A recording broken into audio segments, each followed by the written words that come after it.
Peggy 18.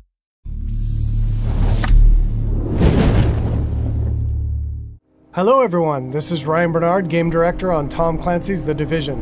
And today we're very excited to give you this exclusive walkthrough where we're going to follow a team of 3 players as they move through the Dark Zone. So here we have our group of 3 agents, Ryan, Megan, and Bronson. And we're going to be following them as they enter this very dangerous area in search of some awesome loot.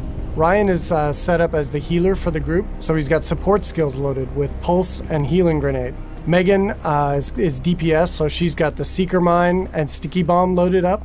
And Bronson's going to be taking the brunt of the punishment, so he's got Pulse as well and the turret, so he can keep the attention of the enemies during firefights. After the virus broke out, the Dark Zone was originally set up as a quarantine zone in the middle of Manhattan to contain the sick. But things rapidly went out of control, and there was a massive blackout and the military had to evacuate.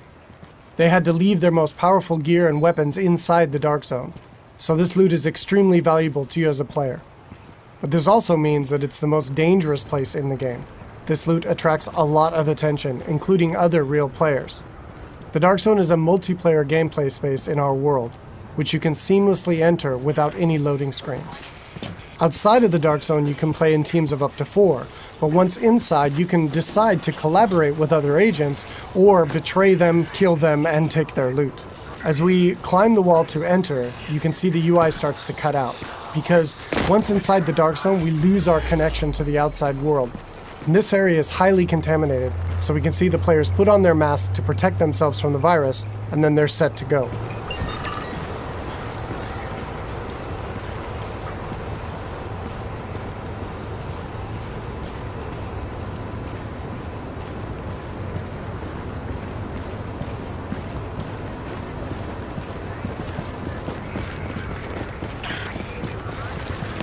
Okay, now we see our group is coming up on some enemies up ahead.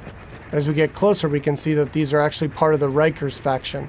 And this is a group of convicts which, after the virus broke out, escaped the prison and have flooded into Manhattan to take advantage of the chaos.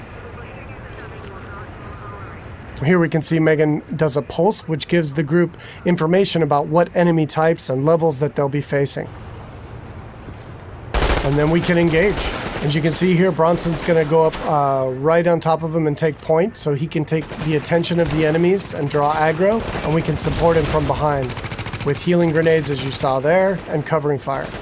Using covers in the divisions is really important. You're going to be seeing the agents here as they move around flanking the different enemies, moving cover to cover, using height elevation to their advantage, and really trying to make sure that you're not exposed at any time, because when you're out of cover, you take a lot of damage from enemies. And it looks like we've only got a couple Rikers left here, and Bronson is really taking his role to heart and pushing right up into their face. And they've cleared him out. And here you can see Bronson's actually been a little bit too hardcore on this, and he's in what we call the down state. So since they're playing in a group, Ryan can head over and actually revive him so he doesn't die and need to respawn and run back to his group, and he can get right back into the action. And here we can see that Ryan's actually found a loot crate. And he's gotten extremely lucky and has gotten a legendary drop. But as we can see, it's actually contaminated. All gear and weapons in the Dark Zone are contaminated, and they need to be extracted before they can be actually equipped by the players or agents in the game. So in order to do that, our group is going to move to a nearby extraction point in Bryant Park. Once the group is inside an extraction area, they'll need to shoot up a flare which calls in a helicopter. Then they need to hold tight for 90 seconds and extract their goods. Alright, now we see our group has come across a different group of enemies, and these are the Cleaners.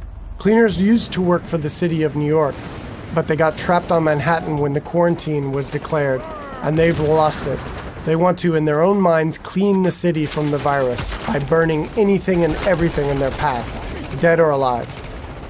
And this group of Cleaners is actually a tougher group of what we call elites in the game. They have much higher health pools and much higher damage output. So our group here is going to really have to work together using their weapons and skills to take them out. Of course, they drop much better loot and give a lot higher experience.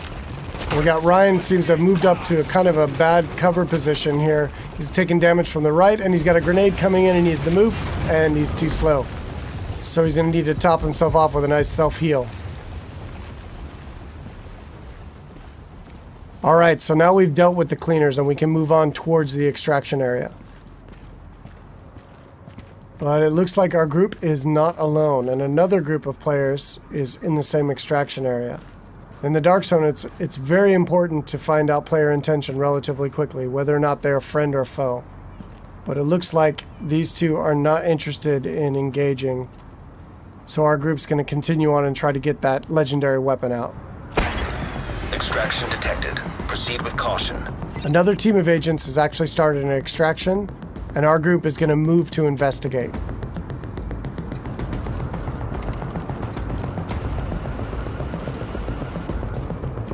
And as they come around, we do indeed see that an extraction is taking place, and they got about a minute left on their timer before the helicopter shows up. But we don't see the extracting team.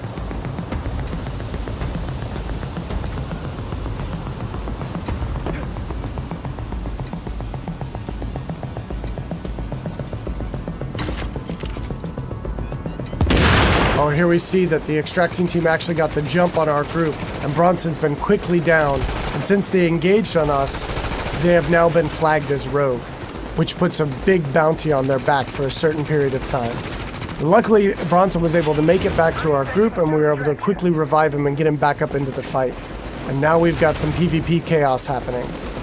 And here we see Ryan throws out another healing grenade to heal up both of his teammates as they're flanking around to the left to try to get better position on these rogue agents. 15 seconds. Alright, we see Megan's going to throw out another pulse, which really gives us good positioning on their locations. And here we can see another downside to going rogue in the Dark Zone. They have attracted another group of players, which is helping us take down this rogue group. And there we go. And of course, when you die in the Dark Zone, you drop any contaminated gear that you're currently carrying. It looks like the two groups now can divvy up the goods that they got from this rogue group. It looks like they've decided to just take out the new players and take all of the loot for themselves.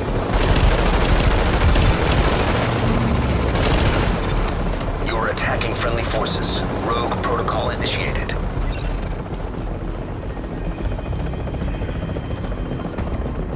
So now in order to secure this loot, to make sure it's theirs, they need to complete an extraction. So now our team has 90 seconds to control this area and to stay alive to get their loot out when the helicopter arrives. And you can see them fanning out into good cover positions here in case any other players come into the area or those groups that we engaged come back.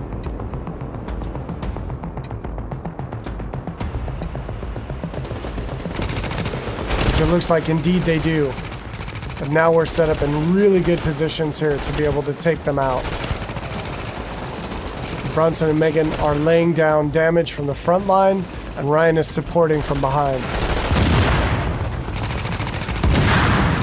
And again, it's really important in the game to make sure that you're always in cover whenever possible, and that you're not being flanked by any enemies.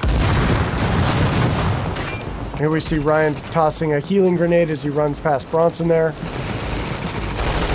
And they're going to focus on these two players here. 30 seconds to extraction. Straight in front of them. Now they got 30 seconds left to stay alive and control the area.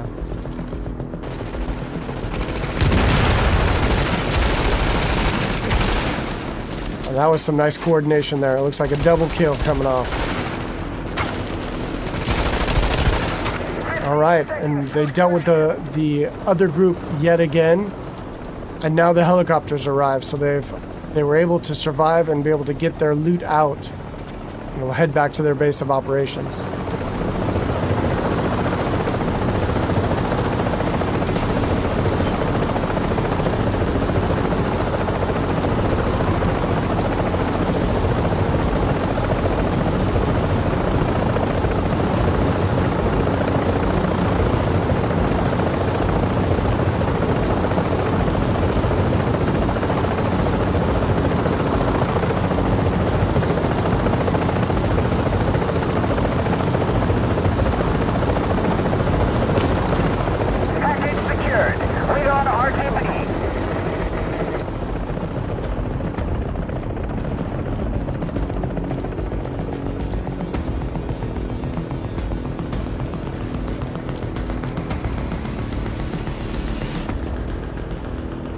Now we can see the group is still flagged as rogue, and they're a very juicy target for other agents in the area. So they really should leave this area quickly and decide where to head out to next.